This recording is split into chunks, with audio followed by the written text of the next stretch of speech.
Hello friends, வணக்கம் and welcome to GKV channel.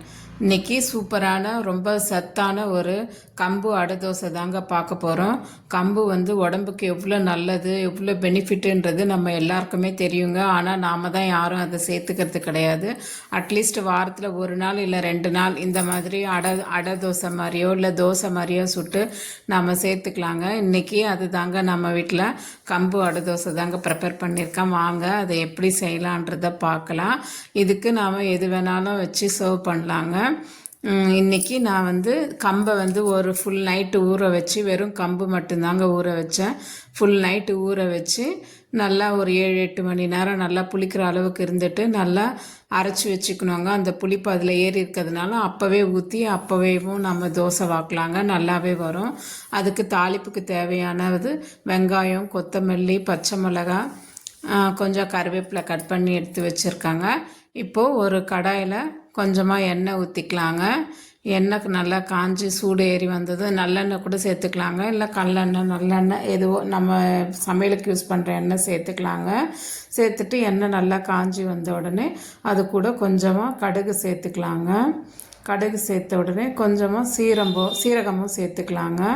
நல்லா கடுகும் சீரகமும் நல்லா பொரிஞ்சு வர்றப்போ அதுக்கப்புறமா நாம் தாளிப்புக்கு எடுத்து வச்சுருக்கிற வெங்காயம், கொத்தமல்லி, கருவேப்பிலை, பச்சை மிளகாய் எல்லாத்தையும் சேர்த்து வதக்கிக்கலாங்க. கடலப்பருப்பு, உளுத்தம்பருப்பும் போட்டுக்கலாங்க. கடலப்பருப்பு, உளுத்தம்பருப்பு கொஞ்சம் கோல்டன் கலர் வர்ற வரைக்கும் இருந்தால் போதுங்க.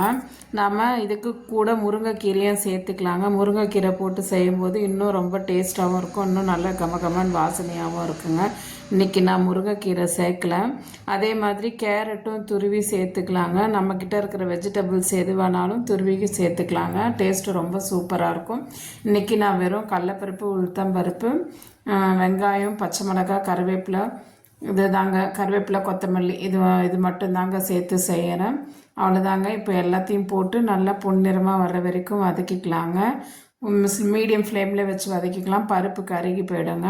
வெங்காயமும் அதே மாதிரி போட்டு கொஞ்சம் லைட்டாக அந்த ஒரு மாதிரி கண்ணாடி பதம் வரும் பார்த்திங்களா, அந்த அளவுக்கு வந்தால் மட்டும் போதுங்க. போட்டுட்டு நம்ம வதக்கி எடுத்து வச்சு மாவோட கலந்துட்டு தோசை ஊற்றிக்கலாங்க. இது ரொம்ப நல்லதுங்க உடம்புக்கு, அவ்வளோ நல்லதுன்னு சொல்கிறாங்க. கம்பு உடம்புக்கு சேர்த்துக்கிட்டா. ஆனால் இது இப்போத்துலேருந்தே நம்ம சின்ன பசங்களுக்கும் குட்டி குட்டி தோசையாக கூட ஊற்றி கொடுக்கலாங்க, ரொம்ப நல்லது. இப்போ நான் எல்லாத்தையும் சேர்த்துக்கிறேங்க. சேர்த்துட்டு கலந்துட்டு எப்படி தோசை ஊற்றலான்றதை பார்க்கலாங்க, வாங்க.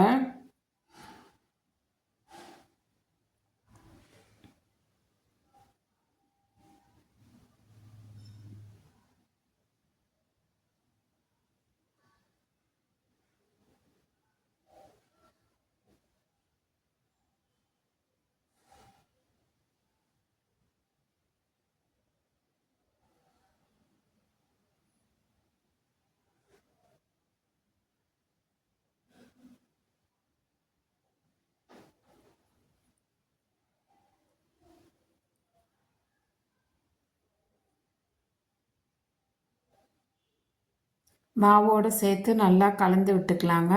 இது நம்ம அடை தோசை மாதிரி கெட்டியாகவும் ஊற்றலாம். அப்படி இல்லைன்னா நல்லா கொஞ்சம் தண்ணி சேர்த்து, தேவையான அளவு தண்ணி சேர்த்து நம்ம மெல்லிசாக தோசை வாக்கிறதுக்கும் சூப்பராக வருங்க. இது நான் இன்றைக்கி அடை தோசை மாதிரி ஊற்றுறதுனால இந்த அளவுக்கு இருந்தால் போதுன்னு சொல்லிட்டு கலந்துருக்குறேங்க. அவ்வளோதாங்க. இப்போ நம்ம கம்பு மாவு ரெடி ஆயிடுச்சுங்க. இப்போ நம்ம அடை ஊற்றி எடுத்துக்கலாங்க.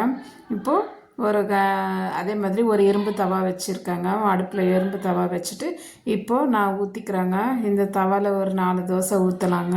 குட்டி குட்டியாக அடை மாதிரி வேணுன்றதுனால நான் சின்ன சின்னதாக ஊற்றிக்கிறேங்க.